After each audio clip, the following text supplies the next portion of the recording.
Сайн байцгаана уу үзэгчдээ та бүхэндээ өнөөдрийн мэндийг хүргэе. Өнөөдөр бид та бүхэнд доктортой хөгжлийн боловсролын агуулгын хүрээнд биологийн төрөл зүйл түүнийг хэрхэн хамгаалах талаар тэлээ хичээлийг бэлтгэн хүргэх бэлэн болсон байна. Энэхүү хичээлээрээ дамжуулаад бид та бүхэнд биологийн төрөл зүйл гэж чухам юу болох, мөн түүнийг хэрхэн хамгаалах талаар энгийн ойлголтуудыг хүргэх гэж хэлж байгаа юм а. Хичээлээ эхлэхээс өмнө богино хэмжээний бичлэг сонирхуулъя. Биологийн олон янз байдал нь дэлхий дээр амьдрал анх үүссэн цагаас эхлэлтэй. Энэ бол амьтан, ургамал, бичил биетэн, тэдгээрийн генетикийн олон янз байдал болон амьдрах орчин хоорондын хамаарал, харилцан шүтэлцлийн цогц тогтолцоо бөгөөд хамгийн үнэт зүйл нь экосистемийн үйлчилгээ үзүүлдэгт оршдог. Дэлхий дээр цэнгэг усны, хуурай газрын, далай тэнгисийн гэсэн үндсэн 3 экосистем байдаг. Эдгээр экосистемд 8.7 сая төрлийн ургамал амьтан нарийн харилцан хамааралтай оршин амьдардаг. Манай Монгол орн Сибирийн тайгаас Төв Азийн хуурай хээр цөлийн бүс шилжих цагт оршдог учраас биологийн олон янз байдлын хувьд өвөрмөц бөгөөд маш эмзэг. Нутаг дэвсгэрийн дийлэнх 98.4% нь байгалийн төрхөөрөө зэрлэг амьтдын тоо толгой, ургамлын төрөл зүйл, нягтршил нь тухайн экосистемийн хувьд харьцангуй бүрэн. Биологийн олон янз байдал нь цэвэр агаар, цэнгэг ус, ангаах эм, амралт аялал, хүнс тэжээл, амьдрах орон зай гэд бүхий л үр өгөөжийг бидэнд хүртээж байдаг. Биологийн нөөц нь хүн төрөлхтний эдийн засаг, нийгмийн хөгжилд чухал ач холбогдолтой. Гэвч хүн төрөлхтний хэрэглээ нь манай дэлхийн биологийн нөөцөөс 2 дахин хэтэрч байгаа билээ. Хүн төрөлхт нь хязгаараас хэтэрсэн энэхүү хэрэгцээг хангахын тулд олон сөрөг нөлөөг биологийн олон янз байдалд үзүүлсээр байна. Монгол орны нутаг дэвсгэрээс соргог бүхэн, цөөвөр чон зэрэг амьтан устдаж үгүй болж 110 төрөл зүйлийн амьтан, 192 төрөл зүйлийн ургамал устд хаюулд бүртгэгдсэн нь манай орны хувьд ч энэхүү асуудал тулгарч байгааг илэрхийлж байгаа юм. Жил бүрийн 5 сарын 22 нь дэлхийн биологийн төрөл зүйлийг хамгаалах өдөр байдаг юм. Өнөөдөр бид та бүхэндээ биологийн төрөл зүйл түүнийг хамгаалах нь гэдэг энэхүү тэлээ хичээлээ Монгол улсын Шинжлэх ухааны академийн газар зүй геоэкологийн хүрээлэнгийн эрдэмтэн Цагаан Цож өгчтэй хамтарч заана. Сайн байна уу? Танд энэ өдрийн мэндийг хүргэе. Сайн байцгаана уу? Телевиз үзэгч та бүхэнд энэ өдрийн мэндийг дэвшүүлье. За 5 сарын 22 бол биологийн төрөл зүйлийг хамгаалах өдөр байгаа. Энэ өдөртөө холбогдуулаад энэ хичээлийг явуулж байгаа. Саяын бичлэгээс та нарыг тодорхой хэмжээний мэдээлэлтэй болсон гэдэгт итгэж байна. Биологийн төрөл зүйл гэдэг нь сая жилийн туршид үүсэн бий болсон үнэт өв. Бүх нийтийн хайрлан хамгаалах ёстой өмч, хойж үедээ өвлөөлөн үлдэх хөрөнгө, байгалийн нөөц баялагийг бүрдүүлэгч, бидний оршин тогтнохын үндсэн тулгуур, шавхагдах аюултай нөөцт баялаг юм аа. За Монгол орны хэмжээнд биологийн төрөл зүйл бол харьцангуй баялаг орон. Тухайлбал хөгтөн амьтанд бол 138 зүйл, ургамалд бол 3060 зүйл. За хөгтөн амьтнаас бидний хамгийн сайн мэдэх мазала, Монгол тахь, цоохор, эрвс гэх мэт амьт байдаг. Эдгээрийн биологийн төрөл зүйл бол сүүлийн үед зарим нь ховрдоо, зарим нь бол өсөж байгааг бид бүхэн мэднэ. Тухайлбал мацаала бол говь цүлд амьдардаг. Биологийн төрөл зүйл нь багасаар хагаад 20 орчим зүйлэл үлдсэн. Монгол тахь байна. Тахийн хувьд бол урд нь энэ төрөл зүйл нь устдаж үгүй болоод эргээд нутгшуулаад бол өсөж тоо толгой нь бол нэмэгдэж байгаа. За цоохор эрвс тийм ээ. Цоохор эрвс бас биологийн төрөл зүйл нь багасж байгаа.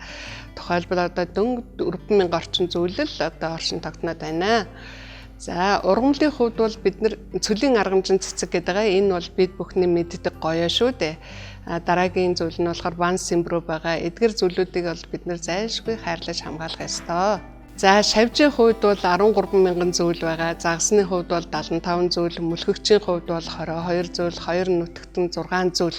Гэх мэт энэ биологийн олон ариун төрөл зүйлтэй юм аа. За загас дээр аваад үзэхэд энэ тул загас маань бас сүүлийн үед ховрдоод байгаа. Гэвч бид бүхэн энэ загсаа хамгаалахын тулд бол хорио тогтоогоод агнахыг хориглоод мөн өсгөн үржүүлэх талаар тодорхой арга хэмжээнүүдийг авч явуулж байгаа юм аа. За биологийн төрөл зүйлийг бид нэр тодорхой хэмжээнд тэмдэглээд, бүртгээд одоо бас ингэж одоо номонд тэмдэглэдэг байгаа. Монгол улсын улаан ном гэж гарсан. Энэ нь бол 3 удаа гаргасан. Хамгийн сүүлийн үеийн гарсан ном дээр болохоор 110 зүйл амьтан, 192 зүйл ургамал, нэн ховор буюу ховор англиар улаан номд бүртгэгдээд байгаа. Хичнээн бид нар ингэж бүртгэж байгаа ч гэсэн энэ биологийн төрөл зүйлээ бид нар хамгаалаад энэ номонд харин энэ одоо төрөл зүйлүүдийн тоог багасгах зайлшгүй хэрэгтэй байгаа юм аа. Биологийн төрөл зүйлийг хамгаалах ангиллууд байдаг. Энэ ангил нь олон улсын хэмжээнд бол 10 ийм ангиллаар бол ангилдаг. Нэгдүгürt нь усцсан, байгальд усцсан, бүс нутгийн хэмжээнд усцсан, устж байгаа, устж болзошгүй, эмзэг, ховордож болзошгүй, анхааралд өртгөөргүй, мэдээлэл дутмаг, үнэлэх боломжгүй гэж 10 ангиллаар ангилдаг. Эдгээр 10 ангиллаас бол бид нар устж байгаа, устж болзошгүй, эмзэг гэдэг ангиллуудын үндсэн устж байгаа ангил гэдэг нь хамгийн цаад хугацаа гэхэд 10 жил эсвэл 3 үе удмын дараа тухайн зүйл 50% буюу түүнээс дээш магадaltaгаар устж болзошгүй зүйлийг хэлдэг.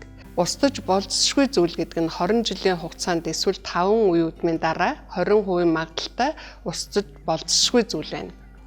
Эмзэг зүйл гэдэг нь 100 жилийн хугацаанд 10% магадaltaгаар устж болзошгүй зүйлүүдийг тус эдгээр ангилд оруулдаг. За тэгвэл энэ биологийн төрөл зүйл гэдэг яг ингээд нэг тодорхой хэмжээнд ойлголттой боллоо одоо бүгдээрээ. Тэгвэл энэ биологийн төрөл зүйл яг хохирол учруулад байгаа хүчин зүйлүүдийг та тодорхой хэмжээнд одоо тайлбар өгөөч гэж. За биологийн төрөл зүйл тохирол учруулж байгаа хүчин зүйлүүдийн хамгийн нэгдүгürt нь одоо хүн төрөлхтний үйл ажиллагаа. Та бид бүхний үйл ажиллагаа гэсэн. Мөн уур амьсгалын өөрчлөлт гэх мэт олон хүчин зүйлүүд байдаг. За эдгээрээс одоо 3 зүйлийг жишээ аван үзье.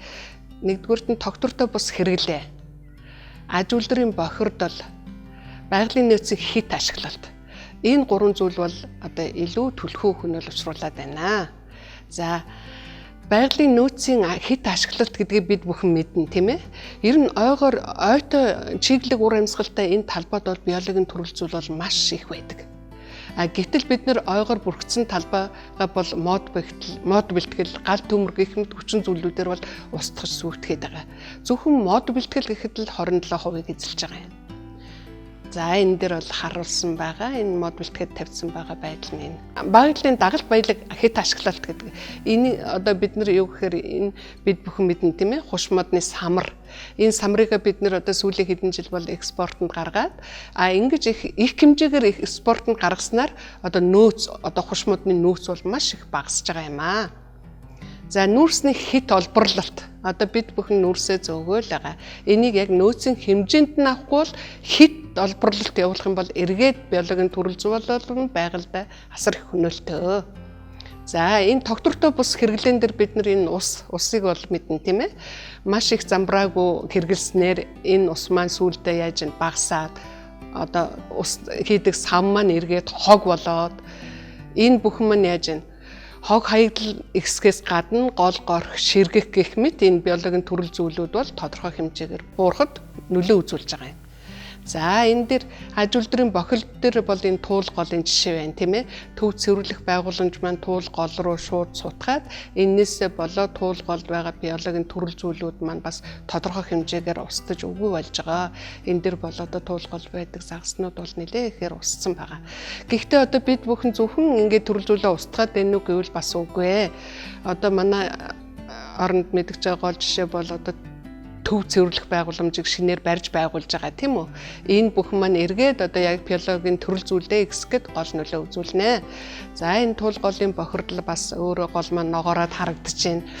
Энэ ногоорсноос үүсээд юу гэхээр усан дахь бенчс болон планктон амьтдын төрөл зүйл мөн багасах ийм нөлөөтэй байгаа. За хамгийн сүүлийн жишээ одоо биологийн төрөл зүйлийн тоо толгой хорогдохын сөрөг үр дагавруудын нэг нь бол олон төрлийн вирусны өвчин тэдгээрийн тархалт байгаа. Одоо биднэрт бол аюул занал учруулад байгаа COVID-19 юм аа. За энэ биологийн төрөл зүйлд одоо хохирол учруулад байгаа хүчин зүйлс мөн тэрэнд одоо ямар зүйлүүд нөлөөлөд байгаа талаар мэдээлэл өгсөн баярлалаа. Тэгвэл одоо танаас дараах нэг асуултыг бас асуумаар байна. Энэ юу гэхээр ингээд Монгол улсын үндсэн хуульд иргэний журам төгрөг дотор иргэн хүн хөдөлмөрлөх, эрүүл мэндийг хамгаалах болон үр хүүхдэд өсвөн хүмүүжүүлэхтэр нэмэгдээд байгаль орчноо хамгаалах нь иргэн бүрийн журам төгрөг мөн гэд үндсэн хууль заагаад өгсөн байт юм байна л да. Тэгвэл энэ иргэд олон нийт бид бүхэн энэ байгаль орчноо хамгаалахад яг бодит оролцоо нь юу байж болох юм? Та энэ талаар мэдээлэл өгөөч. За бид бүхэн үндсэн хуулиндаа заасан байгаа байгаль орчноо хамгаалах гэдэг маань цаагаараа яг л биологийн төрөл зүйлийг хамгаалахын тод жишээ байгаа юм. Жишээлбэл биологийн төрөл зүйлийг хамгаалахад иргэдийн оролцоо маш чухал. Одоо яг өрнөж байгаа байгаль орчны яамнаас ногоон дуу хоолой гэдэг аян өрнүүлж байгаа тийм ээ. Энд таны дуу хоолой, миний дуу хоолой, бид бүхний дуу хоолой энд одоо нэмэрснээр одоо байгалаа хамгаалж чадах юм аа. За, байгаль орчны төлөө хэлсэн үг бүр таны ногоон дуу хоолой болно. Энд нь юу гэсэн үг гэхээр аял зугаалж байхдаа хог хаяхгүй байх тийм ээ. Мод тайрч огтлохгүй байх. Голын усанд машина угаахгүй байх. Ан амтны эргэтнийг одоо авч хэрэглэхгүй байх тийм ээ. Хууль бусаар ан амтан агнахгүй байх. Ил задгаа хог хаягдл хаяхгүй байх. Энэ бүх дуу хоолойч нь биологийн төрөл зүйлийг хамгаалахад тодорхой хэмжээний хувь нэмэр оруулах юм. За мөн нөхөрлөх хамтын бүлэг үсгэж биологийн төрөл зүйлээ хамгаалж болно. Энэ хамтын бүлэглэл нь бол одоо ан амтан дээрээч байж болно, ой модон дээрээч байж болно. Тухайлбал ан агнуурын зөв менежмент гээд гулцтын санаачлага гэдэг төрийн бус байгууллага Увс аймгийн бүх мөрөн болон сагил сумдад байгаа аргал угуулзыг хамгаалснараа 200 ширхэг байсан аргал угуулз маань 2000 хүртэл өсөн өргөжсөн. Энэ нь бол юу гэхээр ерөөсөө л та бүхэн энэ ард иргэдийн маань дуу хоолой хүрсний ач холбогдол юм аа. За өнөөдөр ингээд бид хүнд одоо биологийн төрөл зүйл гэж юу болох мөн тэр нь одоо бидний амьдралд хэрхэн нөлөөлдөг мөн иргэд олон нийт одоо биологийн төрөл зүйлийг хамгаалахад бодит оролцоо нь юу байж болох талаар хэрэгтэй мэдээлэл өргөсөн цагаан цоож багш танд маш их баярлалаа. Хүмүүс бид ганцхан дэлхийтэй дэлхий дээр ганцхан оршин цогцож байгаа зүйл нь хүмүүс бол биш. Маш олон төрөл зүйл зэрэгцэн оршиж байдаг. Тийм учраас бид их дэлхийг хайрлан хамгаалж, биологийн төрөл зүйлээ одоо хайрлан хамгаалж явах ёстой. Тийм учраас дараах хэлцээр бид бол их дэлхийг өвөг дээдсээсээ өвлөж явдаггүй. Харин их дэлхийг үр хойчоосоо зээлдэж хэрглэж байдаг юм а гэдэг хэлцүүгийг хэлээд өнөөдрийн хичээл маань энэ хүрээд өндөрлөж байна.